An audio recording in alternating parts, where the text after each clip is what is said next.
मनीषा, सबसे पहले कॉन्ग्रेचुलेशन कि आपने पीसीएस की एग्जामिनेशन क्लियर किया। तो मनीषा, मैं इधर आया हूँ, मेरे व्यूअर्स, बहुत सारे ऐसे व्यूअर्स हैं जो कि बैंक की तैयारी कर रहे हैं, बहुत सारे ऐसे जो बीपीएससी की तैयारी कर रहे हैं, और बहुत सारे ऐसे हैं जो कि अभी तैयारी कर रहे हैं, मतलब ईटी निकल जा रहा है पर मेंस में जाके फंस जा रहे हैं, कभी कभी उनका इंटरव्यू क्लियर नहीं हो रहा है। तो मनीषा, पहला क्वेश्चन ये है कि जब आप छोटे थे, तब स्कूल टाइम में आप पढ़ाई करते थे, तभी आप क्या बनना चाहते थे? अगर या what you want to be, अगर कोई पूछता था, या एम क्या है आपका, कोई पूछता था, तो उस टाइम आपका जवाब क्या होता था? और अभी आप जिस पोजीशन पे हो, क्या आपको लगता है कि वो मैच कर रहा है या वैरी कर रहा है, या आप उसी लाइन में हो, उस आंसर को पूरे करने शुरू से के पाथ पे चल रहे हो? मतलब शुरू से पापा का जैसे ये ड्रीम था कि हम सिविल सर्विस का मतलब क्रैक करें, और मेरा भी वही ड्रीम बनता गया कि सिविल सर्विस मतलब हमको क्रैक करना है। और फिर ट्वेल्थ में जब साइंस मतलब एज मतलब सब्जेक्ट जब लिया था, तो मार्क्स उतना अच्छा नहीं आया था, तो उसी समय कॉन्फिडेंस इतना डाउन हो गया कि सिविल सर्विस मतलब यूपीएससी का तैयारी करने में थोड़ा डर लगने लगा कि नहीं, मतलब नहीं हो पाएगा, एक पहला अटेम्प्ट में नहीं हो पाएगा। तो फिर लेकिन धीरे धीरे मतलब फिर कहीं ना कहीं वहां तक तो नहीं पहुंच पाए, यूपीएससी तक तो, अभी यूपीएससी तो क्लियर नहीं हुआ है अभी तक, लेकिन ठीक है, तैयारी जारी रहेगा आगे।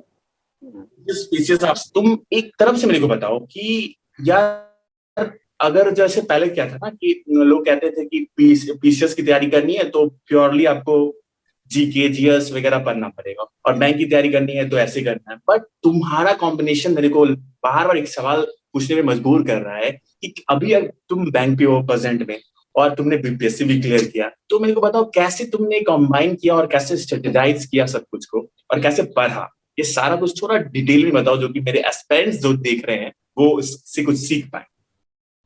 एक्चुअली मतलब फर्स्ट ईयर से ही, ग्रेजुएशन के फर्स्ट ईयर से ही प्रिपरेशन जनरल कंपटीशन का तैयारी स्टार्ट कर दिया था मैंने। और मतलब जीके जीएस तो एकदम ओके। जैसे हम लोग के घर में बिहार में तो ऐसा होता ही है कि जीके जीएस को पढ़ना है साइड से, तो वो बचपन से था कि जीके पढ़ना है, पेपर पढ़ना है, ये सब था। और उसके बाद फर्स्ट ईयर से ही मतलब ओके। एक मतलब ट्यूशन वगैरह स्टार्ट कर दिया था, मतलब बैंकिंग का जैसे, मतलब पहले एसएससी का तैयारी स्टार्ट किया, उसके बाद क्योंकि और उसके बाद फिर बैंक का, अच्छा, फिर एलएसएस। हाँ, मतलब दोनों का प्रिपरेशन एक साथ कर रहे थे, और जनरल कंपटीशन में साथ में पेपर हो गया आपको, फिर क्या कहते हैं जीएस हो गया, ये सब साथ में मतलब पढ़ाई किया था। और उसके ओके। फिर टेस्ट सीरीज मतलब अच्छा, तो जैसे कि बैंक, हाँ, टेस्ट सीरीज वगैरह, अच्छा टेस्ट सीरीज पे हम बाद में आएंगे। पहले जैसे कि बैंक की तैयारी करके आपने कोचिंग स्टार्ट किया होगा, या कुछ अपने या सेल्फ स्टडी किया होगा, तो मेरे को ये बताओ कि पहले जैसे कि आज मैं सपोज मैं एक एस्पिरेंट हूँ जो कि बैंक की तैयारी करना चाह रहा हूँ, मुझे कुछ नहीं पता, ठीक है, as a senior, as a experience holder आपसे मैं पूछना चाहूंगा कि मैं क्या करूँ, तो आप क्या जवाब होगा, क्या करना चाहिए? सबसे पहले तो सिलेबस। मतलब फर्स्ट ऑफ कॉल, हाँ, सबसे पहले सिलेबस क्या है, सिलेबस के बारे में मतलब जानकारी, क्या है, ठीक है। और क्या आपका वीक है, मतलब ओके। बैंक का सबसे मेन है कि आपको मैथ्स, रीजनिंग, मतलब जीएस जो उसमें क्वेश्चन आता है, और इंग्लिश, ये चार चीज पे है मतलब बैंकिंग का सारा कुछ, और इंटरव्यू तो बाद का चीज है। तो मैथ्स, रीजनिंग, इंग्लिश के लिए अगर आपको जो सबसे वीक है मतलब ओके। आपका उस पर बहुत ज्यादा, जैसे मेरा मैथ्स अच्छा नहीं था शुरू से ही, मेरे मैथ्स में थोड़ा वीक, मतलब हमको मतलब लगता था कि रीजनिंग मेरे से हो जाएगा, इंग्लिश अच्छा है, लेकिन मैथ्स में थोड़ा प्रॉब्लम होता था, तो उसमें ज्यादा फोकस, मतलब वो ज्यादा फोकस में रहता था कि ज्यादा क्वेश्चंस मैथ्स के सॉल्व मतलब करना। और मतलब एक साइड से कोचिंग जरूरी है, मतलब कोचिंग या कोई एक तरह से गाइडेंस, ताकि आपको सिलेबस एक थॉरो आपको पता चल सके कि आपको पढ़ना क्या है और कैसे पढ़ना है, और कितने मतलब सिर्फ पढ़ने से नहीं होगा, एक सही टाइम में, और डायरेक्शन बहुत जरूरी है कि मतलब कि आपको कोई बताने वाला रहे कि आप मतलब ऐसे तैयारी करना है, तो पढ़ना तो आखिरी आपको ही। दूसरा क्वेश्चन मनीषा ये है मेरा कि ठीक है, ये आपने बताया कि जैसे कुछ वीक सेक्शन है तो आप उसको ज्यादा कवर करो, और स्ट्रॉन्ग सेक्शन है उसको थोड़ा कम कवर करो, यार ये तो बहुत सही आपने कहा। बट मेरा एक क्वेश्चन ये है ना कि जैसे कि क्या क्या टाइम क्या होगा कि कैसे पढ़, मतलब एक बार सारे टॉपिक को उठा के पहले पढ़ना शुरू करें, और क्या, जैसे कि मेरे को पता है कि कैलकुलेशन बहुत मायने रखता है बैंकिंग क्योंकि टाइमिंग कम रहती है, क्वेश्चन का लेवल थोड़ा आसान होता है एसएससी के मुताबिक, बट टाइमिंग कम रहती है। तो मेरे को ये बताओ कैसे अपना मतलब स्पीड बढ़ा सके, हम लोग क्या करें ऐसा कि हम लोग स्पीड पे काम कर पाए, कि 45 मिनट में 80 क्वेश्चन अटेंड करना है तो हम लोग कर पाए, वो क्या करें? सबसे पहले तो जैसे बोले कि सिलेबस सिलेबस देख करके जो जो चैप्टर्स है उसमें जितने चैप्टर्स उसको कवर कर लेना है जल्दी से, मतलब अगर है मतलब जितना टाइम में 2 से 3 मंथ में जितना सिलेबस एक बार बना लीजिए आप। मैथ्स का है तो सारा जितना चैप्टर्स है उसको एक बार बना लेना है, और एक बार रिविजन। फिर इंग्लिश का भी वैसे ही, इंग्लिश तो एक कंटिन्यूअस प्रोसेस है, उसको आपको पेपर वगैरह पढ़ना पड़ेगा, इंग्लिश न्यूज़पेपर। और रीजनिंग में भी वही है, जितना सिलेबस है आपका उसको आप एक बार थॉरोली पढ़ लीजिए। उसके बाद ऐसा नहीं है कि आपको बार बार एक चैप्टर मैथ्स का निकालना है, टाइम एंड वर्क या कोई डिस्टेंस टाइम, ये सब कुछ निकाल मतलब आपको बार बार नहीं पढ़ना। टेस्ट सीरीज ज्वाइन कर लीजिए, उसके टेस्ट, डेली टेस्ट, मतलब टेस्ट से ही आपका स्पीड बढ़ेगा, एक सुबह एक शाम। और उसको सॉल्व करना, मतलब टेस्ट जो भी क्वेश्चन नहीं बना उसको सॉल्व करना, ये बहुत जरूरी है। और बैंक के एग्जाम में पेपर बहुत जरूरी है, मतलब टेस्ट इंग्लिश के बाद बहुत, एनालिसिस। हाँ बहुत जरूरी है, मतलब एनालिसिस बहुत जरूरी है कि ऐसे नहीं बस टेस्ट दे देना है, उसका जितना भी क्वेश्चन नहीं बनता है उसको सॉल्व करना, वो ज्यादा आपको हेल्प करेगा इसके लिए। मतलब ये है कि नेक्स्ट टेस्ट में अगर उस तरह क्वेश्चन आए तो वो सॉल्व हो जाए, ये इसका मतलब मिलनी बात ये होता है। ओके, अच्छा ठीक है, ये तो बैंक की बात है। ओके ठीक है। और हाँ, एक चीज और, जैसे कि बैंक में लास्ट राउंड में इंटरव्यू होता है, आपने जैसे बैंक पीओ क्वालिफाई किया था तो उधर इंटरव्यू था शायद आपका, या? ओके, देन इंटरव्यू में क्या पूछा जाता है, कैसा क्वेश्चन रहते हैं? लाइक ये तो हो गए पेपर वर्क वाले, ठीक है चलो ये कर लेते हैं। इंटरव्यू में जाने के बाद क्या क्वेश्चन रहता है, मतलब कैसा क्वेश्चन रहता है? इंटरव्यू में सबसे ज्यादा जो मायने रखता है वो आपका पर्सनालिटी, आप मतलब पर्सनालिटी हो कि नहीं, फिजिकली कैसे हैं, और ये नहीं, आपको कैसे आप एक्सप्रेस करते हैं, क्योंकि बैंकिंग में ये सब बहुत देखा जाता है कि आप कैसे, क्योंकि आपको कस्टमर सर्विस प्रोवाइड करना है, तो ये बहुत जरूरी है कि आप जितना क्वेश्चन, ये नहीं कि आप 10 क्वेश्चन पूछा तो 10 में से 10 आंसर करना, आप 4 ही आंसर करो, लेकिन आपका आंसर सही होना चाहिए। ऐसा नहीं कि आप बस ब्लफ कर रहे हैं, झूठ पे झूठ बोले जा रहे हैं, वो लोग पकड़ लेंगे सामने वाले। आप ऑनेस्टली आप आंसर करो, और मतलब जरूरी नहीं कि सारे क्वेश्चंस का हाँ, वो आंसर तो करना काम है। है हाँ तो वो। हाँ हाँ, तो बस बैंकिंग से रिलेटेड जैसे कि मेरा इंटरव्यू था मतलब तो कहने का मतलब ये होगा कुछ ऐसा। हाँ हाँ, जैसे मेरे कहने का मतलब ये हुआ कि जैसे एक सिचुएशन, आपको क्वेश्चन सिचुएशन के टाइप पे रहेगा। सपोज कि कुछ क्वेश्चंस पूछा गया आपसे कि आपको एज एन एम्प्लॉय आपको ये करना है वो करना है, तो आप कैसे करो, how do handle the situation, इस तरह का हाँ कुछ ऐसा क्वेश्चन रहता है। तो प्रैक्टिकल उस टाइम आपको झूठ नहीं बोलना है कि हाँ हाँ हाँ, मतलब आपको सच सच बताना कि हाँ देखो ये करना है, या ये करने से ऐसा होगा तो अच्छा होगा।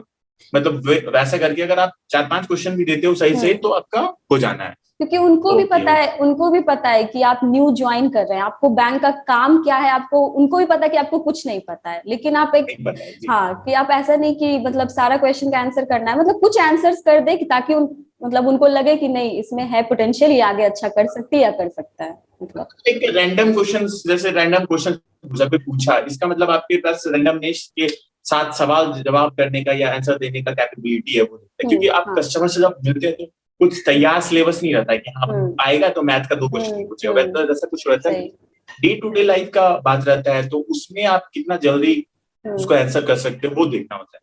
चलिए ठीक है, ये बैंक की बात हो गई। अब हम आते हैं पीसीएस की बात करते हैं।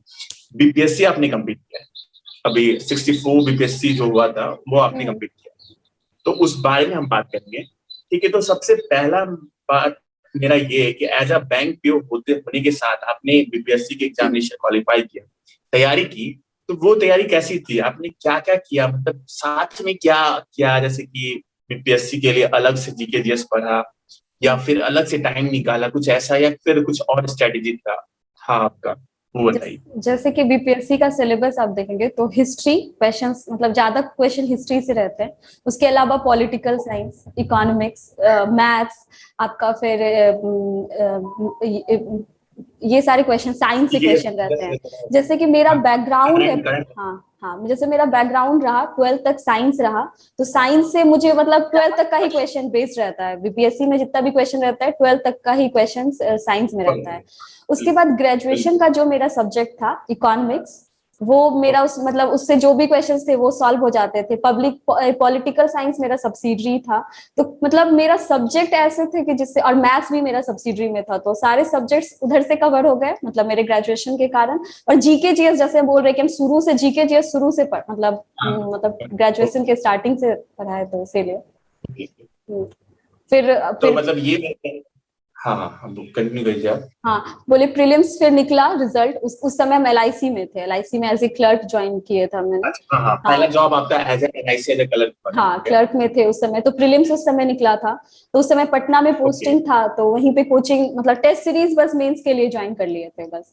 और टेस्ट ओके। सीरीज, हाँ, फिर उसके बाद फिर मतलब मेंस क्लियर हुआ, फिर इंटरव्यू के लिए फिर अलग से मतलब मॉक इंटरव्यू वगैरह। ओके मनीषा, ठीक है। तो ये तो आपका मतलब ये रहा बीपीएससी का कैसे आपने तैयारी किया, साथ में कैसे तैयारी किया।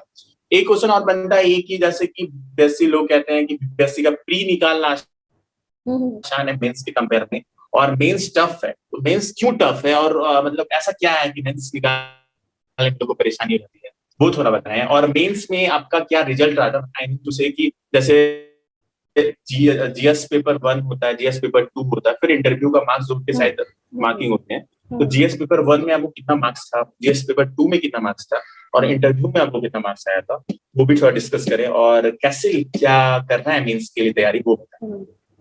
जैसे कि आप बोल रहे हैं कि प्रीलिम्स टफ होता मतलब इजी होता है, मेंस हार्ड होता है। मेरे लिए प्रीलिम्स ही कोई एग्जाम का बहुत टफ होता है। मेरे से प्रीलिम्स निकल जाएगा तो फिर मेंस मेरे लिए, क्योंकि ह्यूमैनिटीज मेरा मतलब आर्ट्स के बैकग्राउंड के स्टूडेंट है, तो हमेशा से लिखने का बहुत शुरू से आदत रहा है कि क्वेश्चंस वगैरह जो भी है। और मेंस का सिलेबस जैसा है, आपको जितना अच्छा आपका लिखने का रहेगा, आप कितना अच्छा लिख सकते हैं, आपका राइटिंग स्किल्स बहुत देखा जाता है उसमें।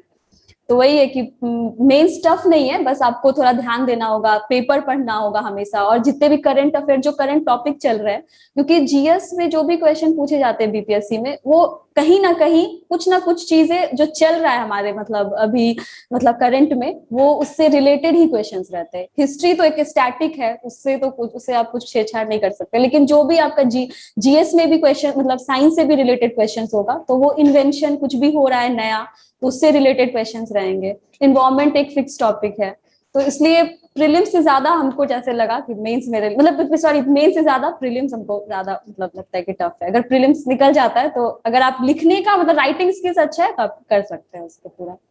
और जैसे कि मार्क्स, जैसा कि आपने पूछा कि मार्क्स क्या रहा, तो मेरा मतलब जैसा मेरे अकॉर्डिंग मेरा इंटरव्यू अच्छा नहीं गया था, मतलब बीपीएससी का इंटरव्यू मतलब मेरे अकॉर्डिंग। लेकिन हमको 77 मिला है इंटरव्यू में, मतलब आउट ऑफ 120, तो उतना भी बुरा नहीं है मतलब 77, क्योंकि हाईएस्ट जो भी अभी तक पता चला है 90 100 मतलब अंडर 100 ही मार्क्स है जो भी है। और जीएस पेपर 1 में मतलब मेरा पब्लिक एडमिनिस्ट्रेशन ऑप्शनल सब्जेक्ट था, तो उसमें 166 है मेरा मार्क्स, क्योंकि आर्ट्स में ज्यादा मतलब 190 मतलब उतना मार्क्स उठता भी नहीं है, लेकिन 166 था। वैसे कम ही है पब्लिक एडमिनिस्ट्रेशन में, जैसे हाईएस्ट 190 गया है इस बार। और जीएस पेपर 1 में एक में हमको 145 के लगभग है, और एक में 130 के लगभग है। तो वही आउट ऑफ मतलब 513 मेरा टोटल मार्क्स है, मतलब टोटल 513।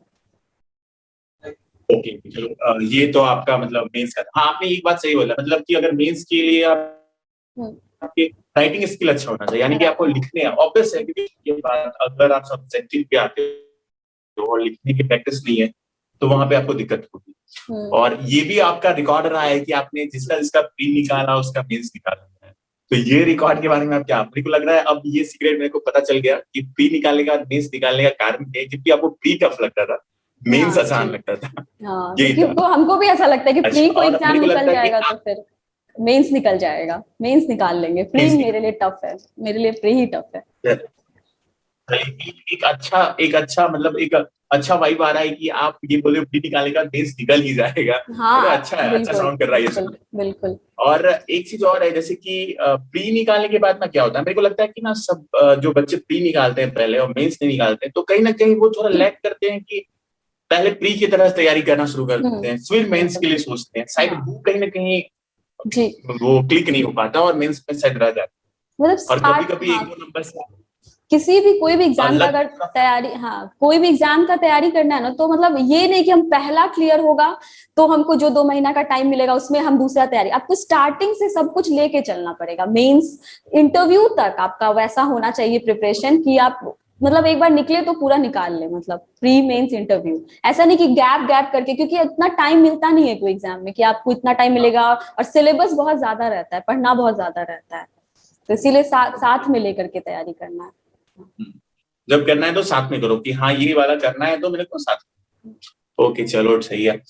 तो मनीषा, तो चलो मनीषा, अब ये सब तो हो गया कि स्ट्रेटेजी, टेस्ट, सारा कुछ एग्जाम रिलेटेड हो गया कि बीपीएससी कैसे कंप्लीट करना है, बैंक पीओ या बैंक की तैयारी कैसे करनी है, ये सब तो चलो एक पार्ट रहा। चलो अभी आपकी लाइफ में जैसे कि आप अभी एम्प्लॉयड हो, आप बैंक में जॉब कर रहे थे एज ए बैंक पीओ, तो अभी आपके लाइफ में क्या चेंज आया, लाइक जब आप एम्प्लॉयड नहीं थे तभी, जैसे ना हर कोई सोचता है ना जॉब करने से पहले, आई थिंक कि यार जॉब करना है, जॉब करना है, जॉब करना बहुत अच्छा है, यार जॉब से ही सब कुछ होगा। क्या वैसा है कि मतलब लाइफ पूरा चेंज हो जाता है, या कुछ ऐसा है कि फील करते हो यार तभी ऐसा कुछ?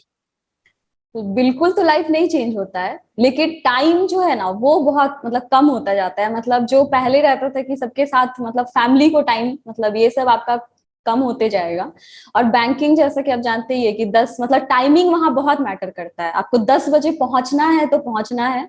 और जैसे कि अभी रीजनल ऑफिस में पोस्टिंग है तो 6 बजे तक मतलब वहां बैठना है, ये नियम है वहां पे 10 से 6।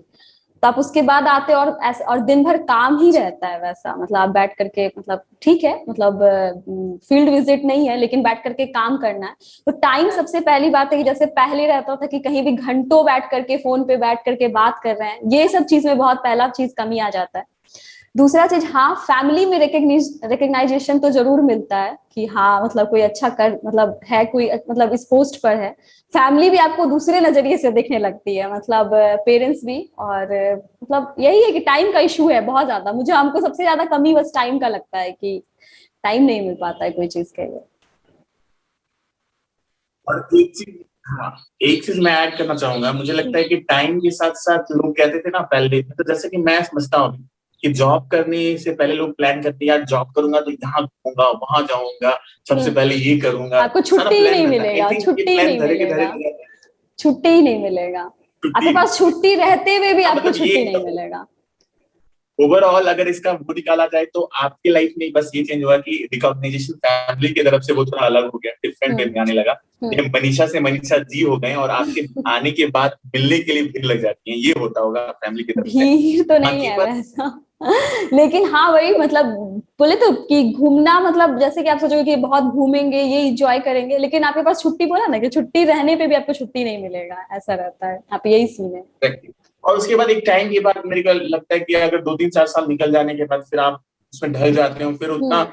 आप एक होता है जंप भी नहीं करना चाहते हो, यार हाँ जाना है मुझे, छुट्टी ये करना है वो करना, कुछ नहीं, सेटल डाउन हो जाता है। लेकिन ये भी है कि जो घूमने वाले रहते हैं वो टाइम निकाल लेते हैं अपने लिए। बस देखे मतलब है। जज्बा हाँ होना चाहिए, वो होना जज्बा चाहिए, होना हाँ चाहिए। बस बस बस। हाँ हाँ। मतलब इंजॉय करने चलो जिसको ठीक है है, ठीक है चलो। हाँ, ठीक ओके है। Manisha, thank you so much अपना कीमती टाइम देने के लिए, क्योंकि आज वीकेंड पे हम लोग बात कर रहे थे, उसके थैंक लिए you. Thank you so much. All the best for your future, इसी तरह तरक्की करते रहो और मिठाई वगैरह पार्टी वगैरह देते रहना, ठीक है? एंड ऑल द चलिए ठीक बेस्ट है, to you also. Thank you so much.